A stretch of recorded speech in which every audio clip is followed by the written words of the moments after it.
My name is Benny Walubengo. I'm a 19-year-old author, public speaker, and a leader, a corporate trainer with a dream to become president. I am a millennial on the move. Every morning I have to do a 1-hour training in terms of public speaking. I have like 5 voices. Maybe I can just do an example, a practical one. I have a voice that I speak in a conversation like, hey, niaje bro, mambo. I have a voice that I use when I want to intuit a conversation, when I want to provoke my audience. I'll use this voice. Good morning, guys. How are you? Do you know that you're great? Do you know that God loves you? I use a different voice and a tonal variation. I gain different wisdoms. I read different books. P.L.O. Lumumba told me that if you want to become a great orator in our generation, you must do 3 things: read, read, and read. So I read every day and I perfect my skills. I also try and make my voice as powerful as it can be. Without any degree, without any PhD. And the first day I walked in to give a speech to people of circles, men who have millions of money.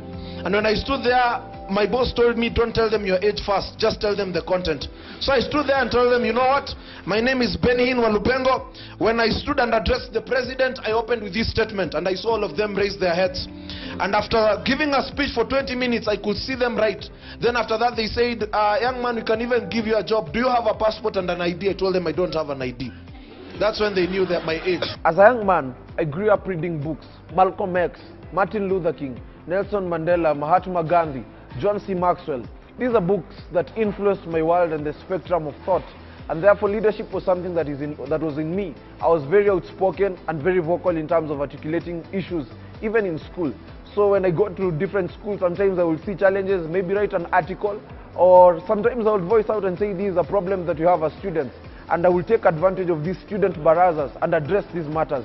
And that ended up bringing me problems in high school. Sometimes I was branded as an inciter, suspended in different schools, expelled for different reasons. And sometimes I'll just be caught in small mistakes, and because they know this guy is vocal, they will take advantage and say, now this is the time to expel this guy.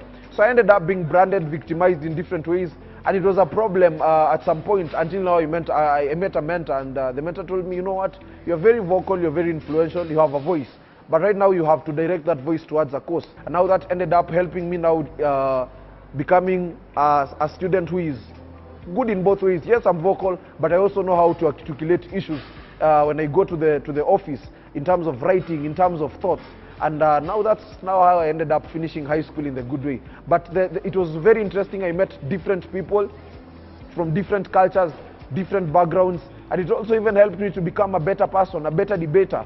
And even through learning in 7 high schools, I ended up getting so many medals in different regions as the best male debater, because I will join a school, join a debate club, go at the Great Debaters Contest. So I have so many medals from different regions, apart from Northeastern and Coast.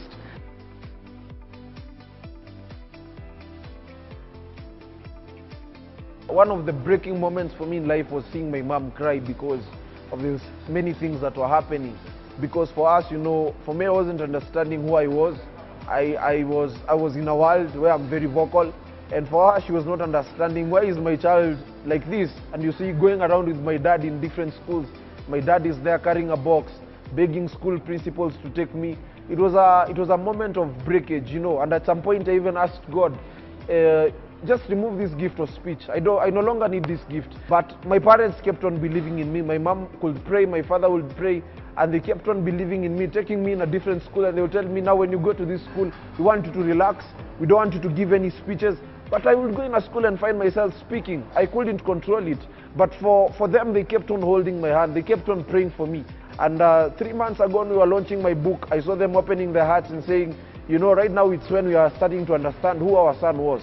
So for me, it was a moment that had so many breakings, but it was a moment for me to learn and see that God knew that these are the right parents of this boy. These are the parents who have this patience to accommodate this young man. So to my parents also, this is a great time to tell you thank you.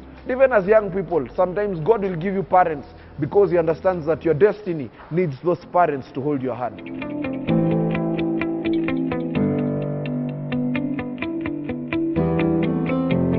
If your child is meant for greatness, there are things that you'll have to expect. Expect opinions from the society, expect opinions from teachers, expect opinions from the people around your child.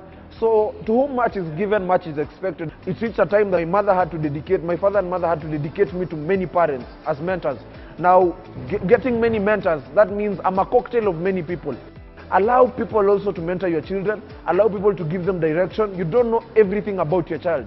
So understanding that your child is so complicated also helps you to release your child to the world, so that people can also be able to crop them and also give your child a space to grow. I've been born from an African mother, born with an African blood, in an African setting. I've existed to learn the African values, and from this I've been inspired to raise the African narrative. My life after high school now has begun. I can say now has begun. It is becoming more interesting every day. Remember in Form 3, when I met Pastor T, I started now approaching different mentors. I remember working in different offices and asking for opportunities even to become a cleaner, so that I can see how files are arranged, so that I can see how CEOs get into meetings, so that I can see how people are supposed to present themselves. So after high school, now I was entering in a stage of manifestation. So I launched this book called Sprout. I started now gaining more experience in terms of what I am doing. Now I had all the time to perfect my speaking skills. So life after high school has been more interesting. I've met now more people, gaining the media exposure, getting into different spectrums that challenge me to become bigger and better. One of my mantras is that I'm just a man, living one day at a time. So as I live one day at a time, what am I doing? I'm learning every day.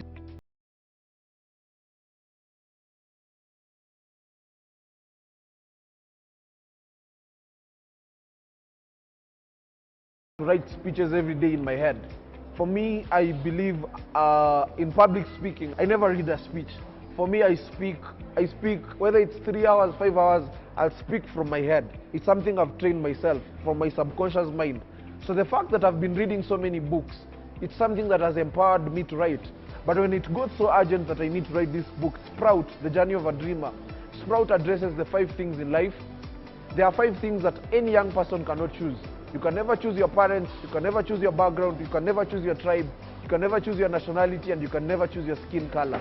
But there are 5 things you can choose in life. You can choose your career, you can choose your marriage partner, you can choose your lifestyle, you can choose your friends, you can choose your religion. These 5 things are a solution of these other 5 things. So as a young person, underlining these thoughts in life, I saw that this is the right time to write this book because it's a need in my generation.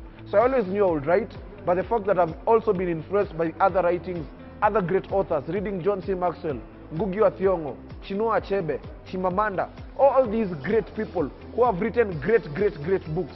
It's something that has influenced my thoughts to be a great writer.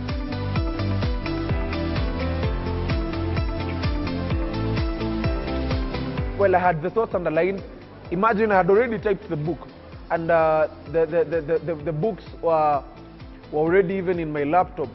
But then the funny thing, the day that I was supposed to meet my publisher the next day and give him the writing, my laptop was stolen.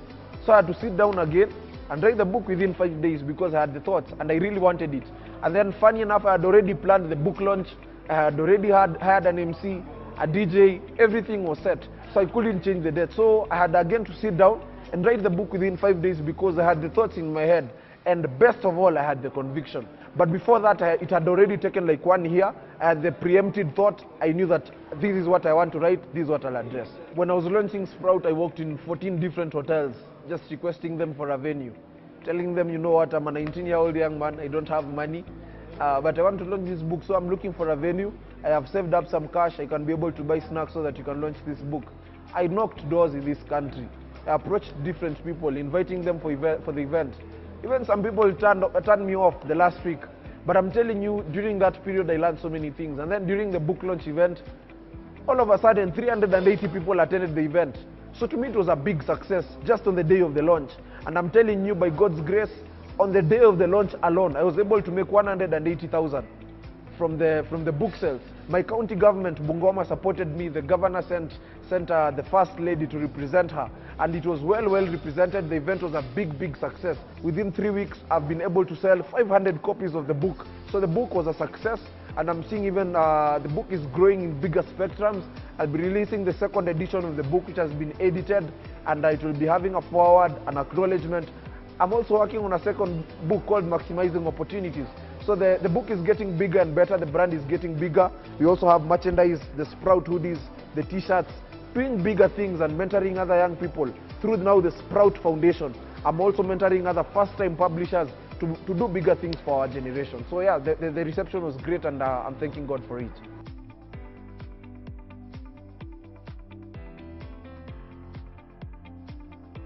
My book can be ordered. I can maybe give a public number of my foundation. You can order a copy of my book through 0775 976 643. 0775 976 643. It shall be delivered on time. You can also find me on social media, all platforms, Benny Hin Walubengo, on Facebook and Instagram. On YouTube, to subscribe to my channel, it is at Voice of Benny Bengo. Voice of Benny Bengo. You'll find there great content every week. I'm uploading something just for my generation to grow. People love results. People love a man who is winning. People love the segment of success. But when you're in your moments, the moments where nobody knows you, nobody's celebrating you, you're an unsung hero, nobody's joining you, it is painful through that process. But always remember that when an egg breaks from inside, life begins. When an egg breaks from outside, life dies. But my dream is to become the Kenyan president, because I believe that we can all change the world if everybody swept the doorstep of their houses. For me, the best way I can sweep the doorstep is by becoming president and changing a few things in terms of how we think as a society and how we perceive leadership as a generation. I know I will become the president one day. It's something I believe in. It's something that God put in me one day in Mount Elgon. Well, I'll tell you that story immediately after this commercial break. Let's take this break. As you come back, I'll tell you the story.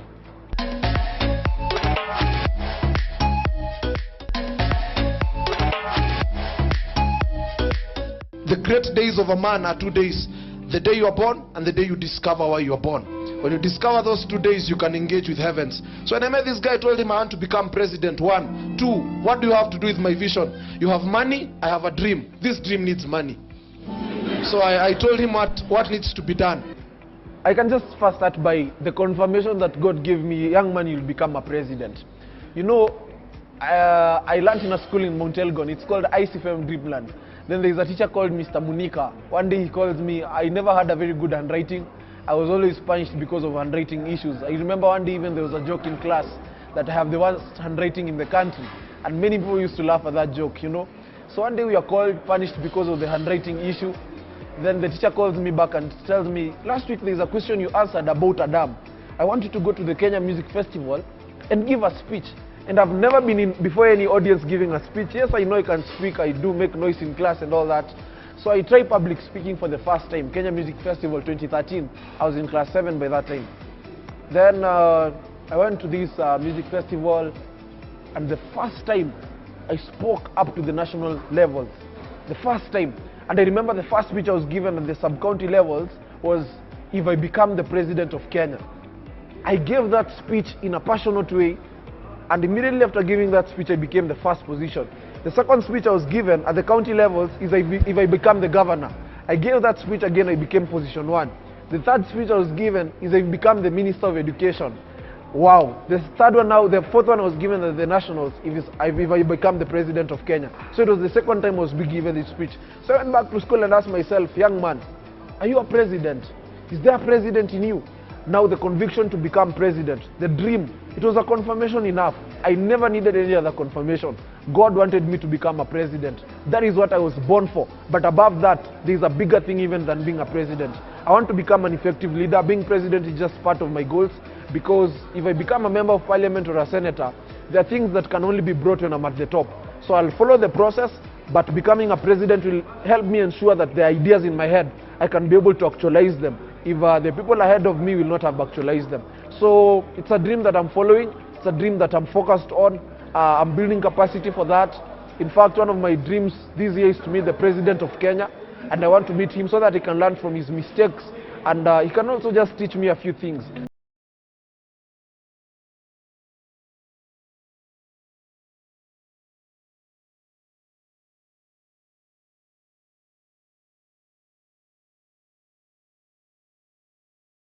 Mistakes I've made is when I began this journey, I never really understood what I'm supposed to be tied on.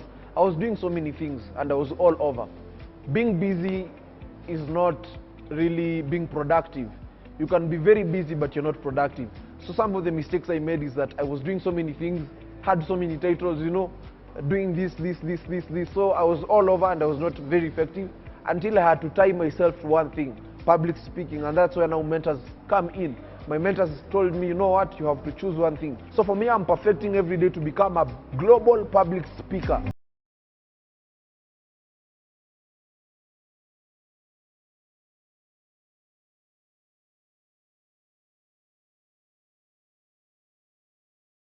I'll be realistic as a young person. There are many challenges, many temptations, you know. You also want to enjoy yourself. You also want to be great at the same time.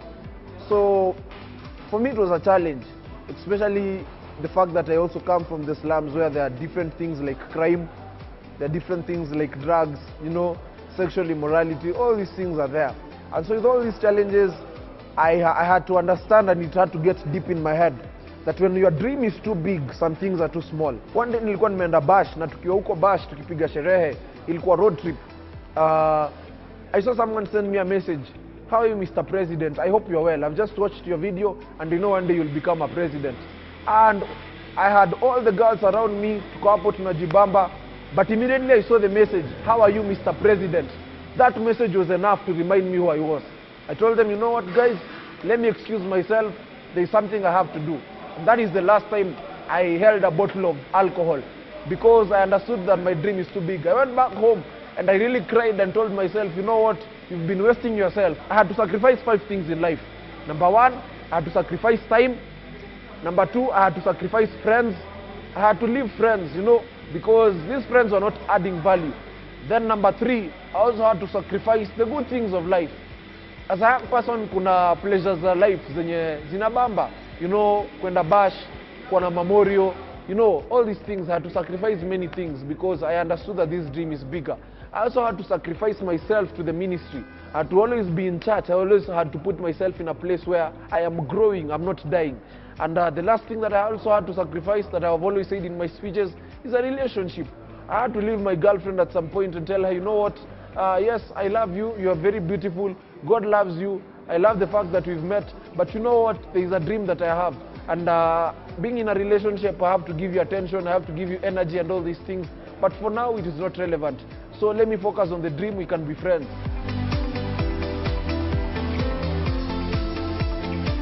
Young people go wrong by the fact that they don't realign themselves to friends who add value.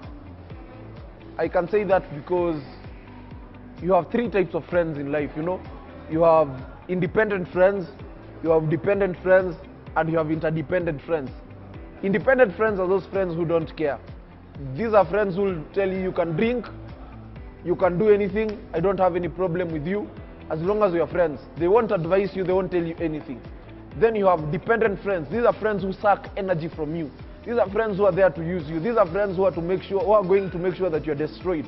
These are friends who are there to make sure that you're wasted. They can't add any value. These are dependent friends. They only suck energy from you. They suck your abilities, they suck your capabilities, they suck your time. They just keep on taking and taking and taking and taking from you. And these are friends who will at some point take you even to depression, because you'll reach in a place in life where they're not adding any value. Then you have interdependent friends. These are friends who will come in life in a season where you've found value yourself. You can't find friends who add value if you yourself you don't have value. Young people go wrong by the fact that they don't get friends who are adding value. That's just what I think basically.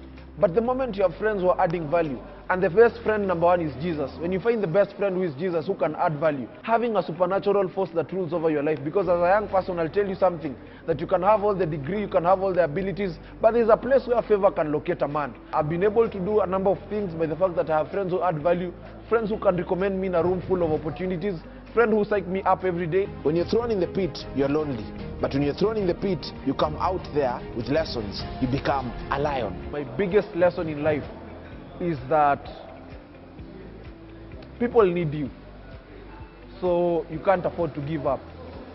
The moment you'll understand who you are and the burden that you carry, is that it will keep you going.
sphere is that I was told that to become a president in Kenya, you need 4 things. You need money, you need the hearts of the people, you need access to violence, and you need a philosophy. And that is what our politicians have perfected. They have perfected the art of rule and divide. Currently, there is a conversation going on about the hustler narrative. There is also another conversation going on. Like every politician is basing his power on rule and divide. So I think it's time we also change our Kenyan politics. And we as the young generation who are coming, we need to have a different conversation. Because for us, we don't have a tribalistic mindset. For us, we are reasoning based on values and character. So I think as a generation, the generation that is coming, my generation and the younger generation ahead, the people between the age of 25 to 35, it is our mandate to take responsibility that our politics in our time shall not